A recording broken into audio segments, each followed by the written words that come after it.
Pulning ahamiyati yo'q, muhimi komfort bo'lsin deydigan yurtdoshlarimiz uchun bugun biz Yakkasaroy tumanida Jiloy Complex City Mall'da joylashgan uyimizni birgalikda ko'rib chiqamiz. Bu uyimizning oshxona qismi. Uyimiz 4 xonadan iborat, 10 etajli uyda 9-etajda. Bu esa bolalar xonasi, o'zining balkon va shkaflari bilan. Glavniy eshikdan kirib kelish, uyimiz ko'pli pol bilan ta'minlangan. Barcha bu televizionli xona bitirish uchun. Uyimizda umumiy hisobda 3 ta sanuzel bor. Bu birinchisi общий sanuzel. Bu yerda esa birinchi kattalar yotoqxonasi o'zining sanuzeli bilan. Uyimizning umumiy maydoni 120 kvadratdan iborat. Siz orzungizdagi uyda qanaqa ta'mirlamoqchi bo'lsangiz, bu uy xuddi shunaqa ta'mirlanib chiqarilgan.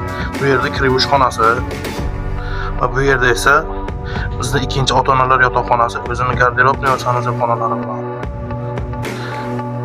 Ko'rib turganingizdek, bu yerda garderobli xonasi. Bu yerdan tungi Toshkent juda ham chiroyli manzarasi ko'rinib turadi. O'zining balkoni bilan. Uyimiz 10 qavatli binoning 9-qavatida joylashgan.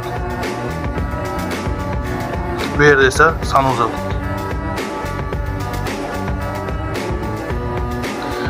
Ushbu ajoyib va betakror ta'mirdan chiqarilgan 120 metr kvadratdan iborat hali hech kim yashamagan uyimizni egalari tomonidan 208 ming AQSh dollar baholanmoqda.